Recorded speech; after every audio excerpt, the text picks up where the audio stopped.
En el año 2013, conmemoramos el centenario del natalicio de Efraín Hernández Cholocotzi, destacado maestro que laboró en la Universidad Autónoma Chapingo por casi 40 años.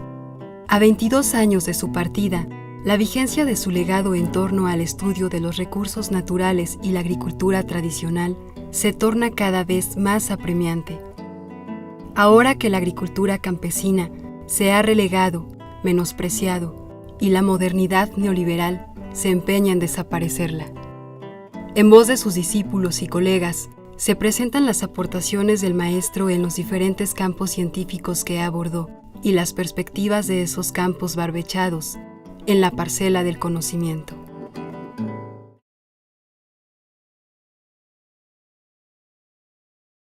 La etnobotánica es una disciplina científica, ¿no? Porque nos estamos tratando de entender cuáles son las relaciones causa-efecto de nuestra relación con las plantas, y entonces aplicamos centralmente el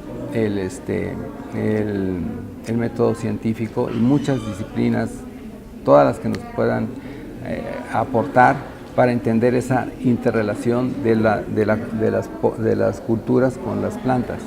Entonces, utilizamos herramientas de la arqueología, de la historia, de la lingüística, de la botánica, de la biología, de la zoología, de la genética, de la climatología, de todas las ramas científicas, desde, digamos, las clásicas hasta las más modernas, como la biología molecular, la ecología molecular, la biología molecular.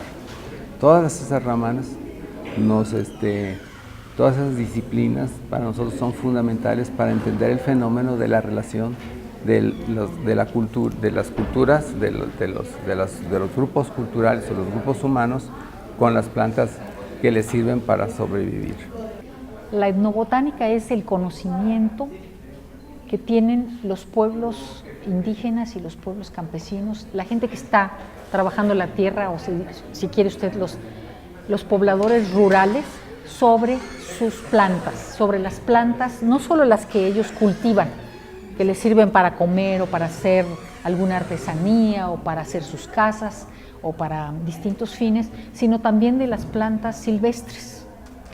Todo el conocimiento que se ha acumulado a través de los milenios, porque les recuerdo que es un centro de origen aquí de plantas cultivadas, después de China y la India, y es uno de los grandes centros de origen de domesticación de plantas, y eso los mexicanos no lo sabemos casi, salvo en los círculos de conocedores. Entonces, con la domesticación que se hizo desde varios milenios, hace muchos milenios,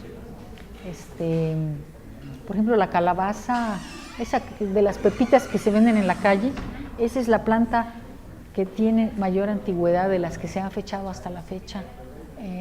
De México se está fechando hace 9,000 años ya se había domesticado la calabaza.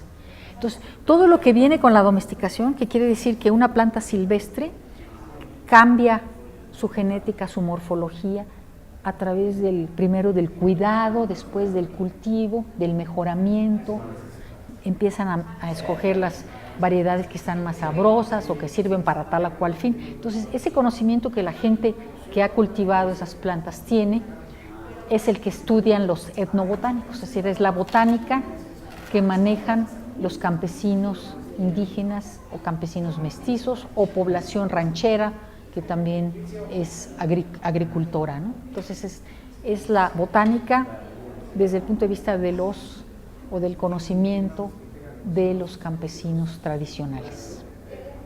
O sea, el punto del maestro es que en términos globales la etnobotánica se venía estudiando a partir de cuáles son las características de los grupos humanos en el mundo desde una perspectiva imperialista, ¿no?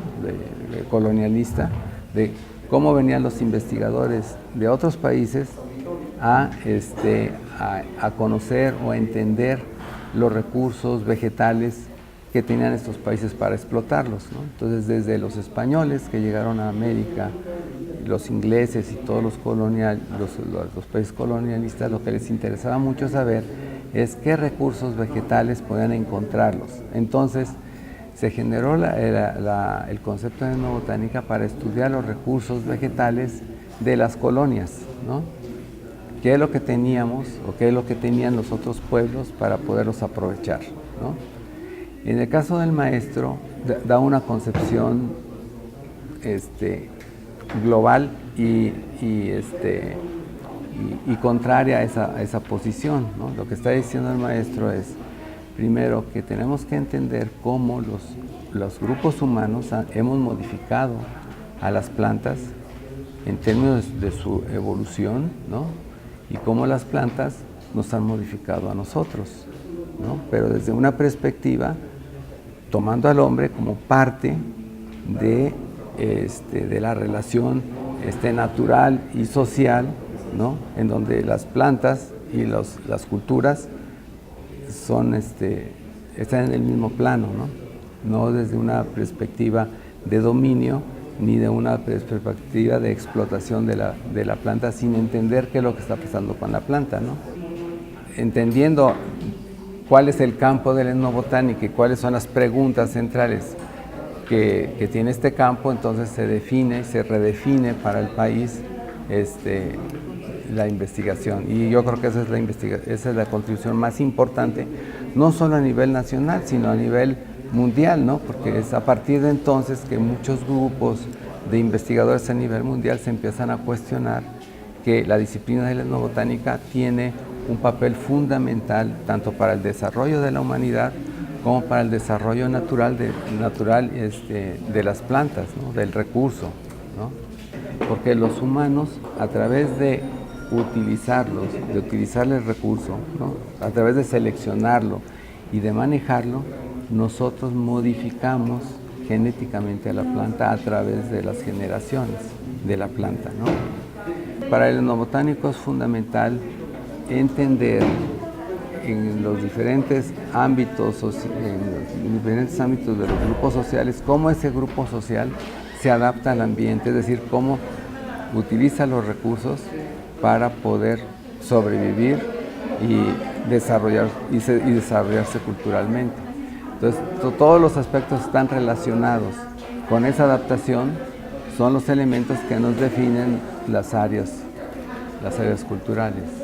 Esta disciplina es una de las disciplinas más importantes que yo considero en estos momentos, porque estamos hablando de la sobrevivencia de los humanos, o sea, estamos hablando del conocimiento que hemos generado a través de miles de años y específicamente en México de más de 10,000 años de sobrevivencia. Entonces tenemos, digamos, el conocimiento, las poblaciones humanas tienen el conocimiento que les posibilitó la sobrevivencia y la reproducción durante miles de años, entablándolo con su relación con el ambiente, ¿no? Entonces para nosotros esta disciplina pues, es fundamental para nuestro futuro, ¿no? Porque ahorita estamos en una crisis global y una crisis social y ecológica como nunca, ¿no? Entonces no hemos sido capaces de generar por los mecanismos tradicionales suficiente conocimiento para tener una convivencia con la naturaleza, ¿no? Y esa convivencia con la naturaleza nos las dan todas las culturas de México, ¿no? Relacionadas a sus diferentes ambientes. Y como sabemos, México tiene prácticamente todos los ambientes que hay en el mundo, ¿no? Desde climas muy secos hasta climas muy húmedos, desde climas muy calientes hasta climas muy fríos. Entonces, la población mexicana tiene esos saberes en sus pueblos, ¿no? Saberes de cómo sobrevivir, ¿no? ante el ambiente, ante los cambios ambientales, ¿no? Entonces, si nosotros le damos la espalda a esos conocimientos, vamos a tener menor capacidad de sobrevivencia o de adaptación a los cambios futuros que vienen.